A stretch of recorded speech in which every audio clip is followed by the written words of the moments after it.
The Scramble for Africa, also known as the Partition of Africa, refers to the period between the late 19th and early 20th centuries when European powers engaged in a frenzied competition to colonize and exert control over large parts of the African continent.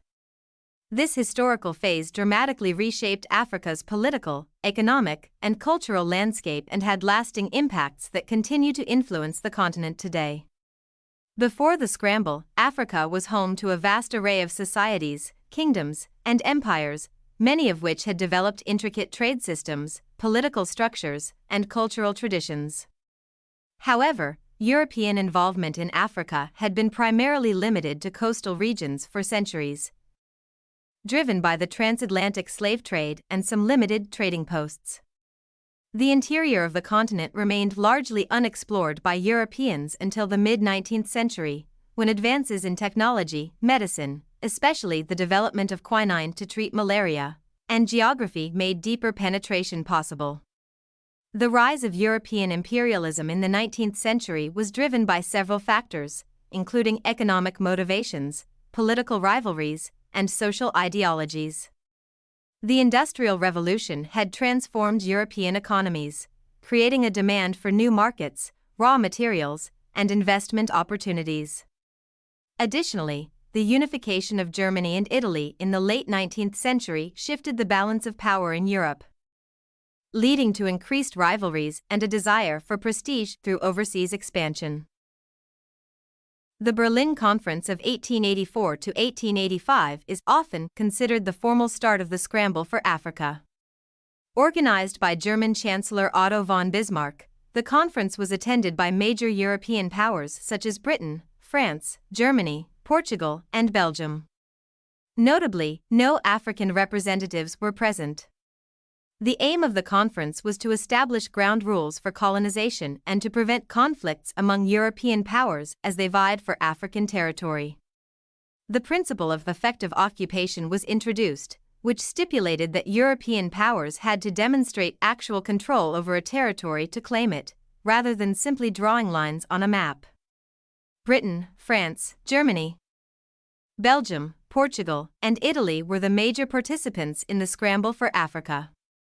Each nation had distinct goals. The British Empire sought to control key regions in Africa for both economic and strategic reasons. Their interests were largely focused on regions like Egypt, especially the Suez Canal, South Africa, and territories that would allow them to build a transcontinental railway from Cape Town to Cairo. The British wanted to ensure the safety of their global trade routes and maintain control of vital areas like the Nile Valley. France's ambitions in Africa were motivated by a desire to expand its empire and restore its status as a dominant global power following its defeat in the Franco-Prussian War. French colonization efforts were concentrated in West and North Africa, notably Algeria, Senegal, and later territories in the Sahel region. As a newly unified nation, Germany was a latecomer to imperialism, but under Kaiser Wilhelm II, it quickly sought to establish colonies in Africa to enhance its global influence.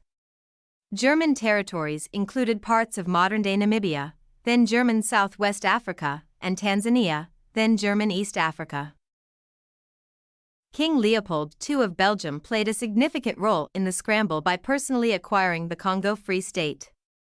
Under Leopold's rule, the Congo was subject to brutal exploitation, particularly for its rubber resources. The atrocities committed in the Congo, forced labor, violent punishment, and widespread killing led to international condemnation and eventual reforms.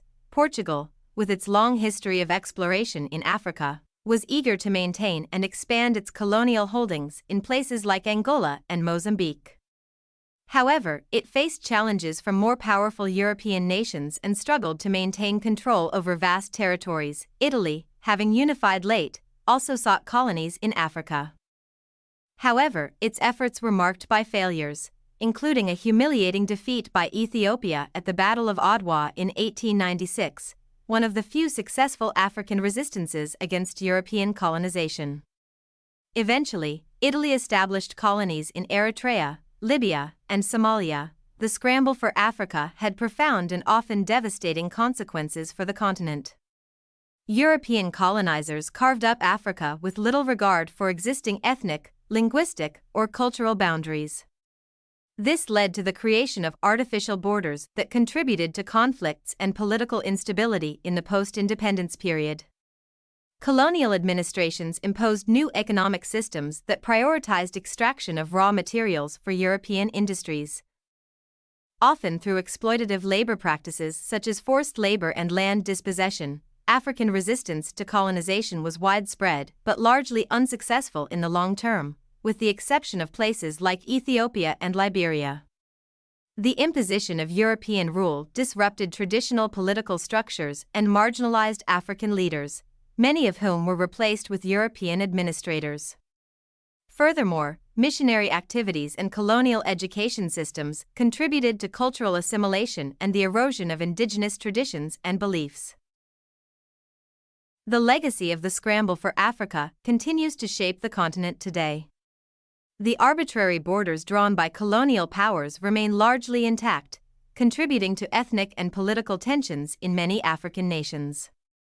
The economic systems established during the colonial era also left many African countries dependent on the export of raw materials, a situation that has hampered economic development in the post-colonial period. In conclusion, the Scramble for Africa was a defining event in the history of European imperialism and African colonization. It reshaped the political map of Africa and had far-reaching consequences for the continent's social, economic, and political structures. While the era of formal colonization has ended, the impacts of this period continue to be felt across Africa.